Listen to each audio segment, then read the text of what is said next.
Hello, chess friends, and welcome to Jozarov Chess Channel, and welcome to the Chess.com Speed Chess Championship in 2020. We had really one of the wildest match games so far. It was the match game between Vladimir Fedoseev and Alireza Firouzja. I watched the whole match game on chess.com's official on YouTube, and I really enjoyed the coverage of Daniel Rensch and also by Anish Giri. Anish Giri is, of course, a very, very strong player, but he's really a great commentator. How fast he can really see these tactics, the common strategies, really this main opening principles in chess. It's really great coverage by the legendary Anish Giri. I really enjoyed his comments, and he's such a positive guy, so I couldn't stop to watch that and watch really the whole event. So today I decided to do a different thing. I didn't want to cover one game. I decided to show you the highlights of this match game. I think this sorted games that I sorted out are showing really, I think, the fair outcome of this match game. I'm not going to reveal the result, but I think at the end the outcome is fair because one player, I think, today simply played better chess. So the first position that I wanted to show you, it's from a Catalan opening, and in which here Vladimir Fedoseev played with white pieces, and many times I think in this match game Firouzja had some troubles to decide which opening he'll try. He had some troubles with the King's Indian. He had also some troubles with symmetrical lines with the common e6 d5 setups against this Catalan, which Fedoseev most of the times played in the beginning. And here Alireza tried to move bishop to a3. This is already really a complex position. Rook to c2 was played, and now knight to f8. What we can notice here that Black's main goal here is the progress on c5. That's of course the main, I think, strategy here, but the problem is you cannot support the c5 pawn breakthrough because Fedoseev played really an annoying move, bishop to h3 here. And the problem is now that white has always this very powerful control of the e5 square, and basically you cannot battle against this e5 weakness, even if you try here with bishop to d6. If you try, for instance, something like bishop to d6, bishop takes d6, queen to d6, and then knight to e5, white is always, black is always continuing a little bit with the bad bishop because it's blocked out by its own pawn. So the light square activity of white's bishop is simply much better in this types of positions. So here in the game, as I said, knight to f8, knight to e5, and now comes c5, and we have d takes c5 here by Fedoseev. So what to say about now this position? B takes c5. We have now the so-called hanging pawns in the center, although they are connected. Which is always good. You don't want to have isolated pawns. That's always a weakness. Not always, but most of the times it can be really a weakness. So the hanging pawns can be also a strength, but they can be also weakness because they are so far well protected. But Fedoseev attacks the hanging pawn structure immediately with the move knight to d3, and he shows really how to play against the hanging pawn setup. In the game, queen to b6 was played, and now bishop to c1. Again, simply getting rid of the key defender of this pawn structure here. And after bishop takes c1, queen to c1 was played. Now c4. We have b takes c4, d takes c4, and now knight to f4. So far, you cannot take, of course, rook to c4 because after rook to e2, the position is more and more simplified. So that's why we want to first secure our knight. And we have also now secured finally our pawn on e2. And now we can maybe afterwards take the pawn on c4.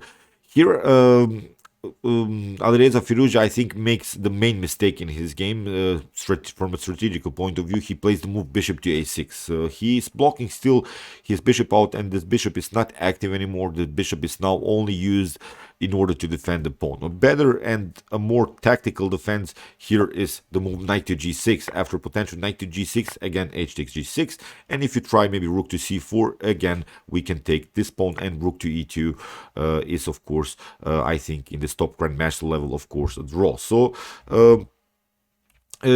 in the game, as I said, bishop to a6 was played, and now knight to d5. It gives now Fedoseev really this extra tempo to centralize the knight. Queen to a5 was played, rook to d1, rook to d8, and now rook to d2. And here Alireza Firouzja makes, I think, the main mistake in the game. And you can pause the video and try to really to find now the winning tactical sequence. So as usual, we say test your might in chess. Try to find now really the best continuation. Okay, it's, I think, a very clear tactic here, because you block the knight here, and there is, of course, the tension here on the d file. The knight is, of course, defending the rook on d8, so that's why here bishop to e6 by Fedoseev, f takes e6, and now comes the move knight to e7, which wins the game immediately. So in this position, Firouzja resigned. If you try king to f8, then you get a very unpleasant tactic here with the move knight to c6, the fork on the rook and the queen. If you try rook to d2, then we of course take first the queen, and after rook to d1, queen to d1. This is now completely winning here for white. This was, I think, a very important moment of this match game, because Fedoseev in the beginning had a comfortable 3-point lead, and Firouzja really had some troubles to find good openings. Fedoseev had really such a great opening preparation, and he played really the normal strategies, really great and healthy moves, and Firouzja had some problems because I think in the beginning Fedoseev didn't go into these common tactical battles, because Fedoseev is a great tactician, and maybe in this, if they would have played maybe too tactically, then Firouzja would have more and more chances. But if you slow down sometimes the attacker like Firouzja, then you see, like in this case here, Fedoseev played on simple strategies, played against the hanging pawns, simplified the position, created the weak pawn, then improved the position of his minor pieces, and strike back finally then with the great tactic. So I wanted to show you also this example. It was also here a gameplay by Fedoseev. Again, he played this bishop to g2, g3 setup, and the game transposed basically into a King's Indian. Most of the times in these setups, we don't have the bishop on g2, we have the bishop on e2, but it's not such a huge difference, I think, although the main problem of whites is that in the common King's Indian with the move bishop to e2, you haven't weakened the pawn structure here with the move g3. So it's maybe a little bit weaker, but the most important thing, I think, that this bishop is has a better activity on this diagonal. And here Fedoseev played the so-called bayonet attack. It's of course in the common King's Indian with bishop to e2, then it's called the bayonet attack, but it's really a similar idea. And I really, as I'm a King's Indian player most of the times, and I really don't like sometimes to play against the bayonet attack, because there is always the immediate idea here to play the move c5 and really break the position. I think in this bayonet attack, it seems to me that white is always a little bit faster, and Firouzja really had some troubles. He's, I think, a good King's Indian player, but he had really troubles to play against the setup of Vladimir Fedoseev. Here he tried the move a5, which is the no common idea, because the main defensive strategy of this move is if you try a3, then a takes b4, and you cannot take a takes b4 because your rook is hanging.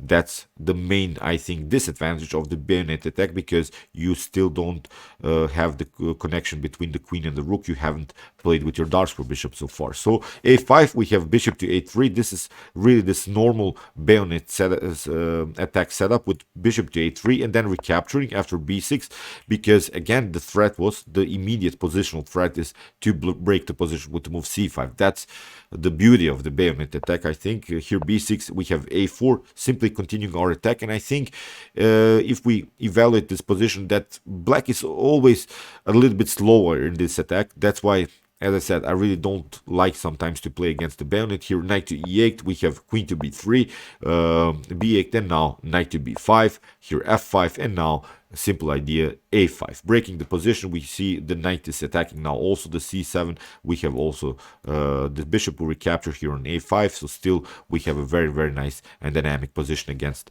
really the main weakness, it's the pawn on c7. So b takes a5, bishop to a5, we have f takes e4, and now knight to d2. Okay, here in the game, knight to f5 was played by Firouzja, which is also still perfectly fine. Knight to e4, still common theory, sort of. It would be, as I said, the main difference here in this position is that the bishop is here, not here, and the pawn structure is a little bit weakened with the move g3. So here, knight to d4, you don't want to take, of course, because your queen is hanging, but even if you could have done that, after knight to d4, here e takes d4, I think it's really an unpleasant position, because this pawn in some occasions could be really an annoying one to handle. So in the game, queen to d3 was played, and now bishop to f5, and now rook to b1.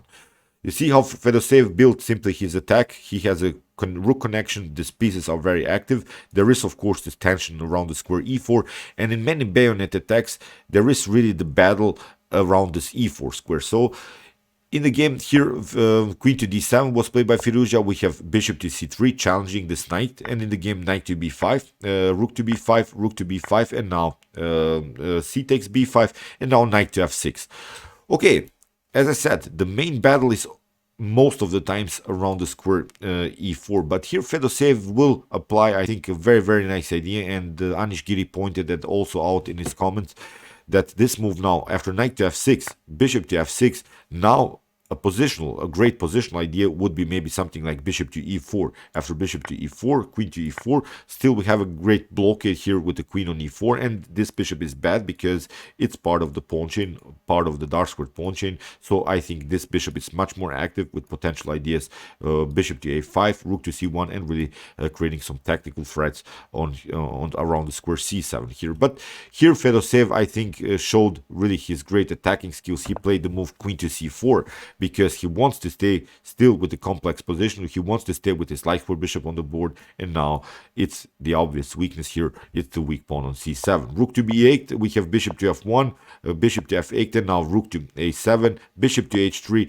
and here bishop to d3 was played. There was also, I think, an interesting line after bishop to h3, queen to h3, and now bishop to e5. Here d takes e5, and then maybe here something like d6, discovered attack, and then afterwards d takes c7. I think Fedoseev missed that move in the game, but okay, bishop to d3 is still perfectly fine. We have bishop to f5, bishop to e2, and now h5, bishop to f5. You see, we're simply building our attack still around the square c7. In the game, bishop to h3 was played, and now bishop takes c7, bishop takes, rook takes c7, queen to f5, and now f3.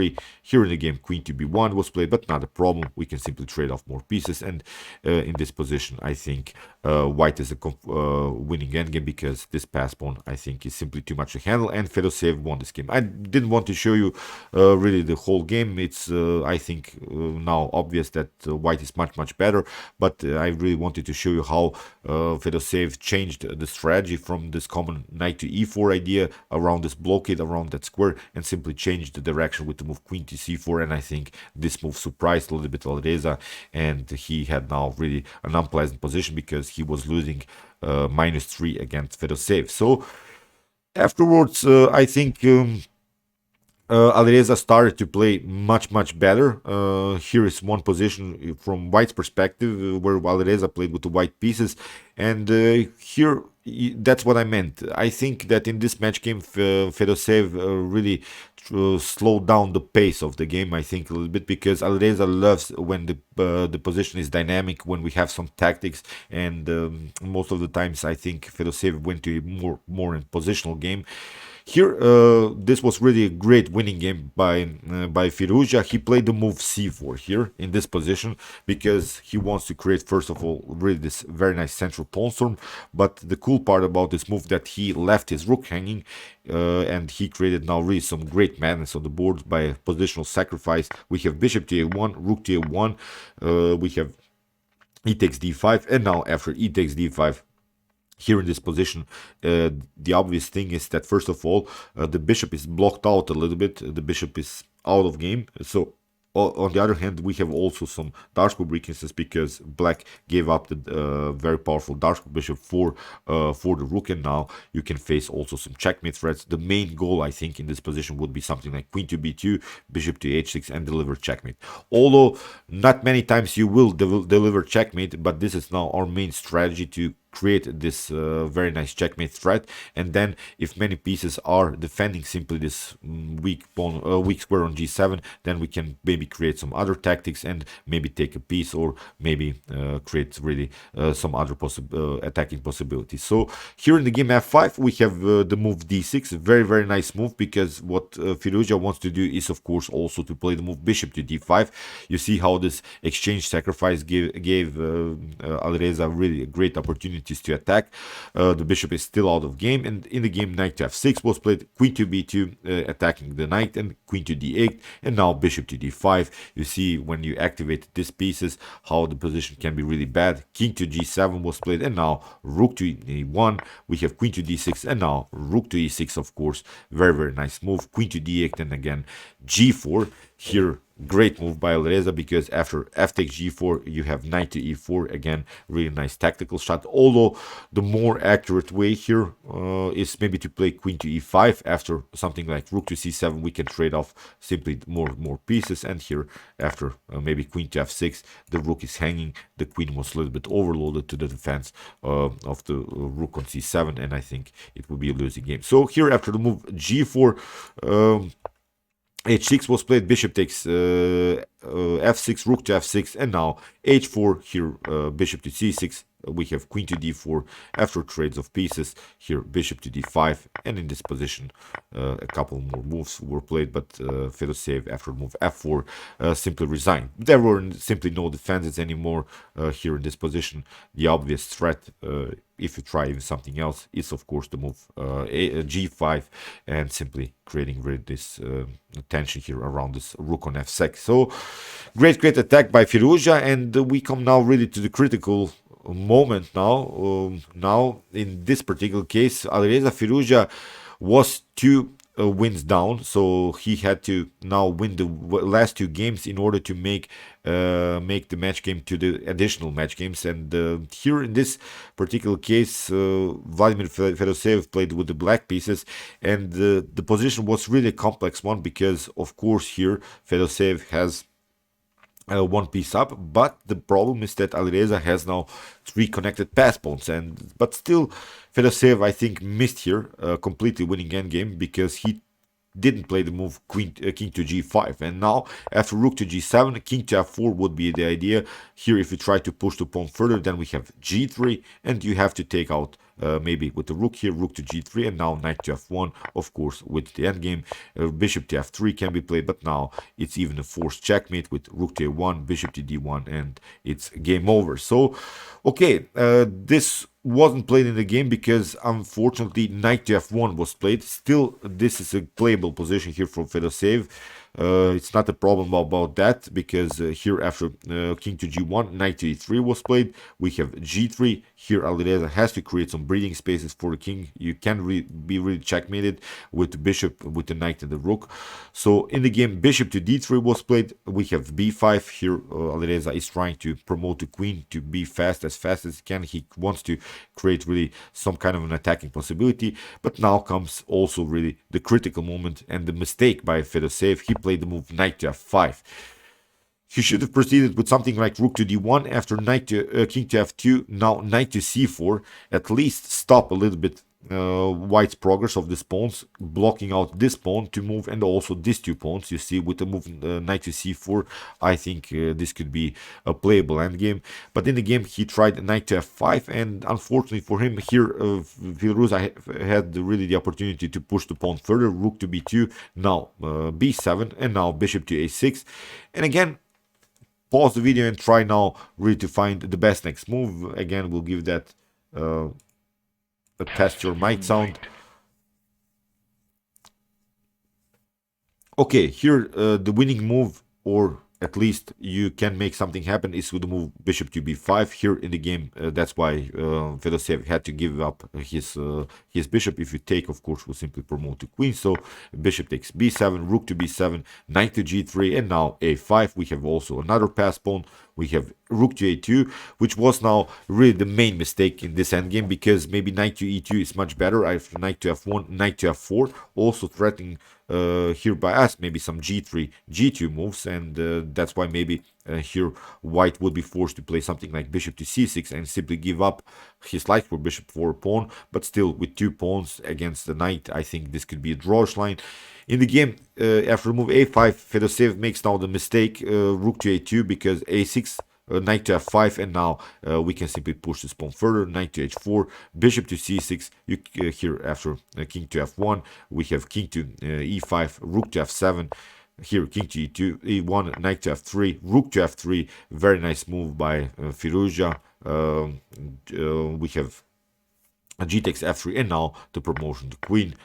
we can take out this pawn, and after king to d2 it was game over. So this was now the result after many rounds, blitz and bullet games, was equal, and both of them had to play now 4 additional games, and the critical game happened in the last game. So here who wins now this game is making it to the finals. It's moving up. So here it's again Alireza Firouzja with the white pieces, and here in this position he made, I think, a crucial mistake with the move knight to h4.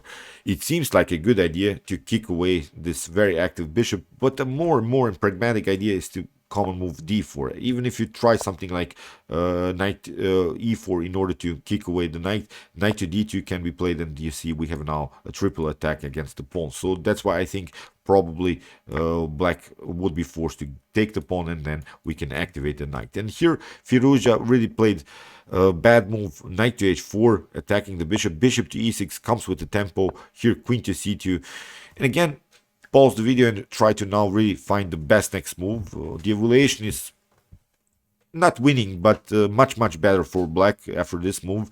And Fedoseev saw the move, of course, immediately. He played the move knight to g4. Attacking the bishop, now comes really the tactical threat. If you try, like Firouzja, to retreat, if you don't retreat with the bishop, you will simply take it out. And after something like f takes e3, you would have some dark square problems. This bishop will come to c5, and you have some tactical threats on the long diagonal on dark squares. So in the game, Firouzja tried to retreat with bishop to d2, but now comes really nice move. Bishop takes h4. First take out the knight, g takes h4, and now queen to b2, queen to b6, attacking the pawn on f2. You have to protect this with bishop to e1, but now comes bishop to b3, and you see your rook on d1 is hanging in the game. Queen to e2, d2 was played, bishop to d1, rook to d1, and this was now a bad game for Alireza. He tried to fight, of course. Here queen to c2 was played, king to h8, knight to f4, here bishop to b4, attacking the rook, but here Fedoseev found really great counterattack. Here e3 was played, queen takes h2, king to f1, and now f4. Great tactic. Bishop to f8, rook to f8, e takes f4, and now after rook to f4 in this position, Alireza resigned. So Vladimir Fedoseev won the match game against Alireza, which was maybe for most of us a surprise. The only, I think, top grandmaster from this day that predicted that Fedoseev will make it further, it's top grandmaster Hikaru Nakamura. So, okay, but in my opinion, it was a fair result, because I think Vladimir Fedoseev played here simply better chess today. I'm not saying who is better. I'm just saying that in my opinion, Vladimir Fedoseev went into this match game very well prepared. I think he takes that seriously, and Anish Giri mentioned that also, that he thinks that this is a very important event for Vladimir Fedoseev, and I think it's really true, because he was playing his common openings. He didn't try to change openings. He played really some things that he's maybe familiar with, where he's feeling comfortable, and I think he's, as I said, the deserved winner of the match game, unfortunately for maybe most of Alireza fans. But as I said, he has to make something, he has to make some improvements in order to win this game maybe much easier, but still he's a young guy, and in my opinion, I'm repeating myself again a little bit, I'm sorry, but as I said, in my opinion, Fedoseev is the fair winner. So, okay, I hope that you enjoyed this match game. I really followed it through the whole day. Great thriller it was. If you want to see more games from this tournament, check out my coverage so far. Here is the link. And if you want to see my other content on my YouTube chess channel, the best chess games of all time series, and also maybe some analyzed games by the top engines, here are also the links. And if you like this content, you can also subscribe to my channel. See you soon with some more videos, and chess is the best, of course.